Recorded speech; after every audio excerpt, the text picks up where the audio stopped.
makes it on through to finals. We've several teams around the bubbles. We've got, for example, Team Destroy. We saw them up there on main stage. They're sat in 10th. They're still not comfortable. They're just one of many who absolutely must go massive. And we get them here on main screen, landing themselves top tower, lighthouse, whatever you want to call it. Raul trying to pick Skullface out of the sky.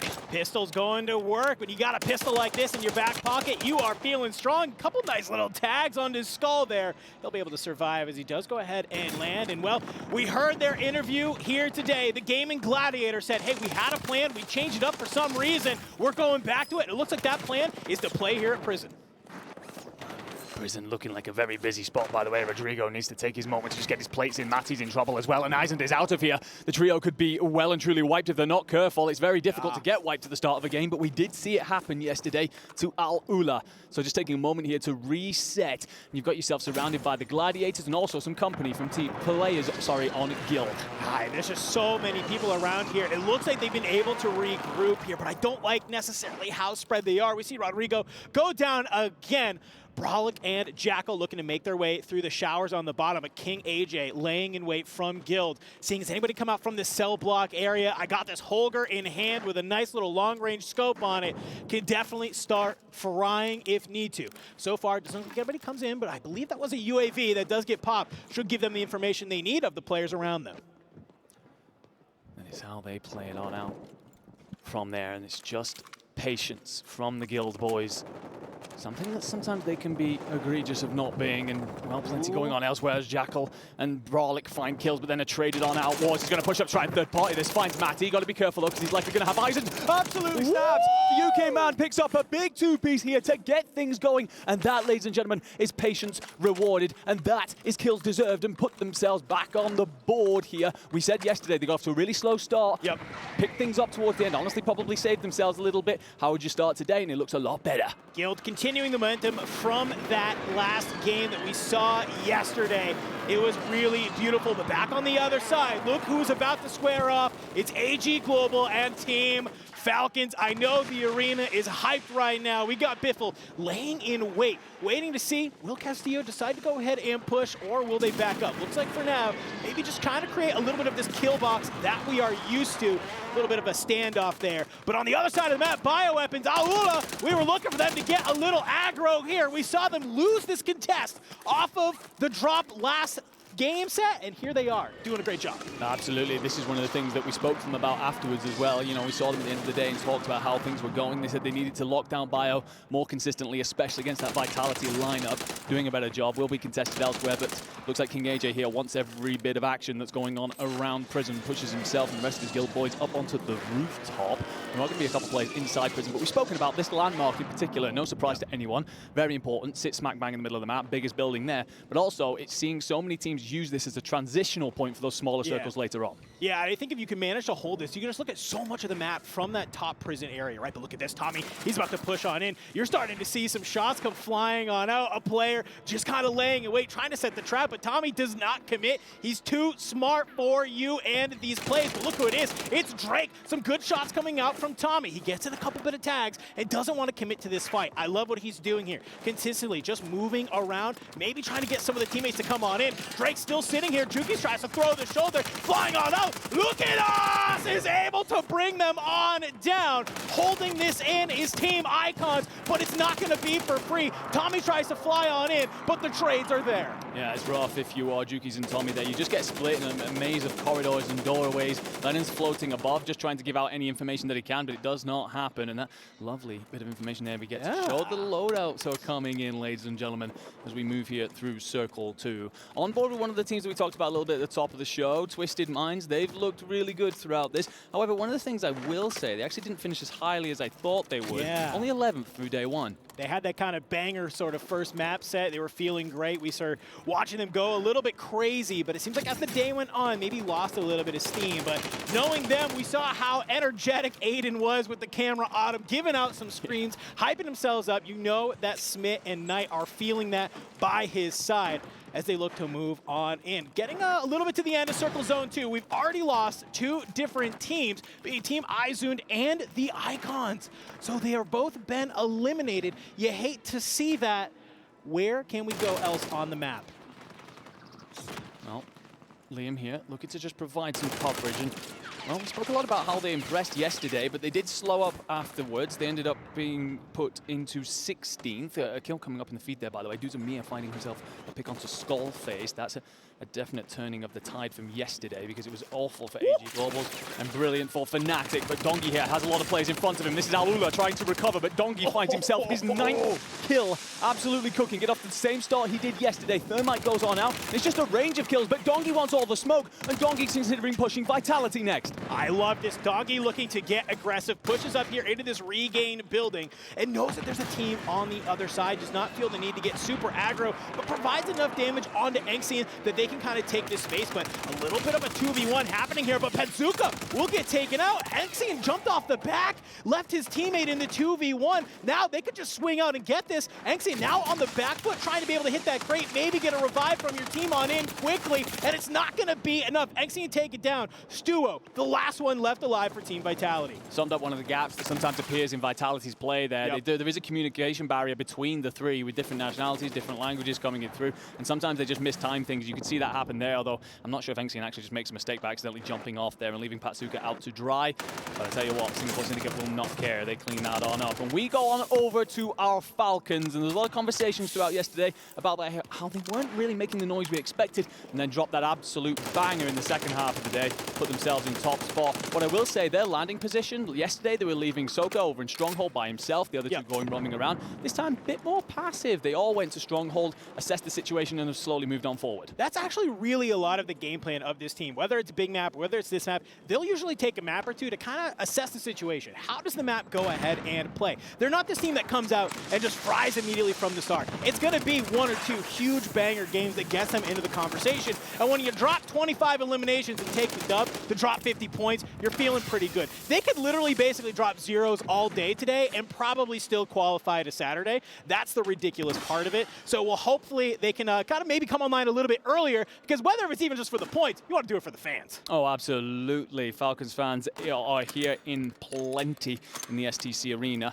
Moving over to Fnatic, this is a team that has definitely improved here at the EWC as opposed to their World Series performances. That boot camp that they had in London coming in clutch for sure.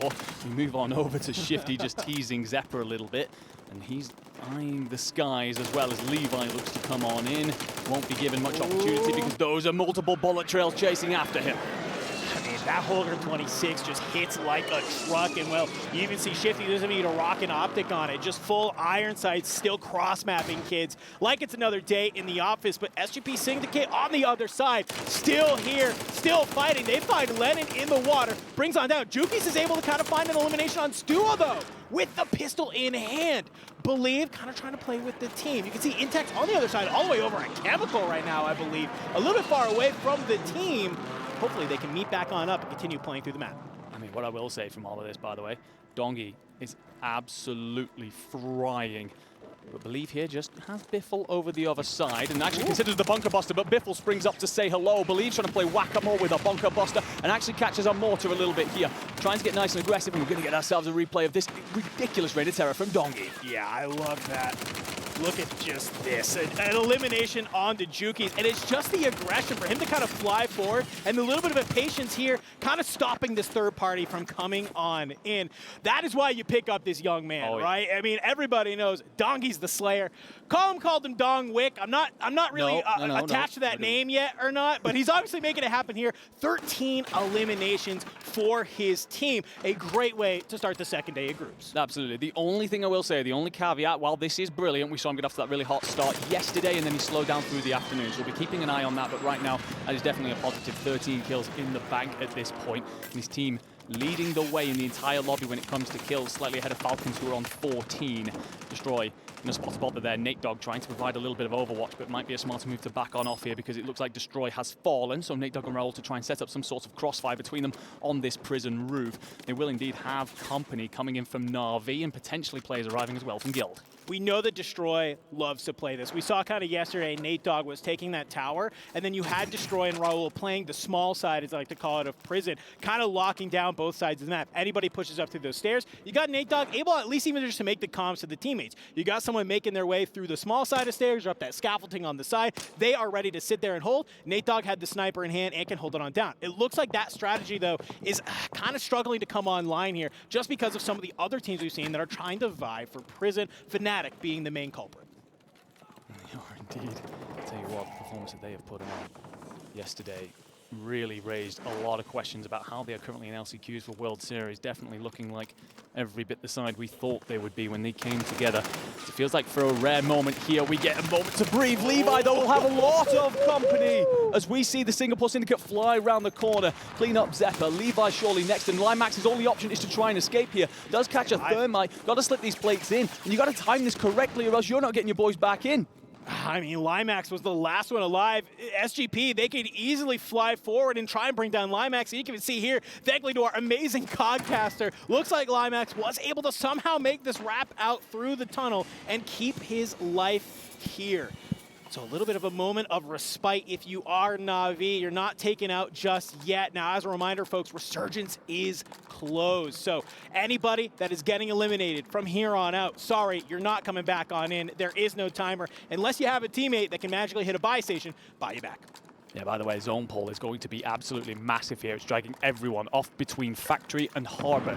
And guess which two teams are there? Two teams we've spoken so highly about when it comes to positioning. Na'Vi have tried to recover there, but we're going to see Twisted Minds taking a hold of it as well. So everyone now that you're currently seeing try and scramble from prison could well land themselves in front of this AG Global lineup and is going to get mixing.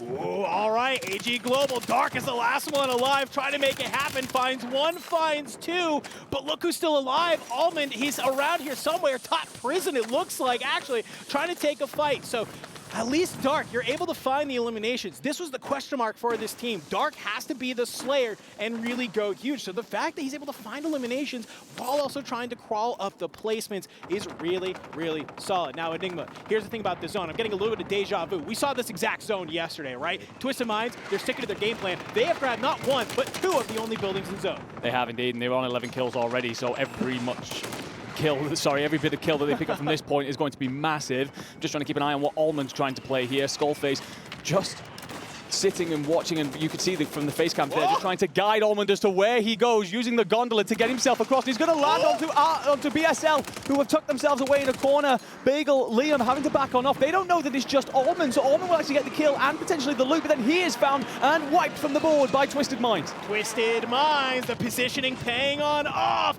They do get taken out. Fnatic is there. Twisted Minds still alive, but I'm looking at SGP Syndicate right now, because I'm looking at our scores, and they have an insane amount of eliminations, 23 so far. Still 6 teams left. Do we see somebody beat the Falcons score in game number 1? Believe here has to just play placement for me. He's on the 5, just get himself into those multipliers. Remember, you got to get to that second, and he's just got AJ on the other side. The thermite, does it catch? No, it's just going to be floor damage. AJ will escape. For a second there, it looked like it actually stuck to him. Yeah, I thought he did. I like this play here. Just hunker down, let everyone else fight, and just try and mop up any remaining pieces.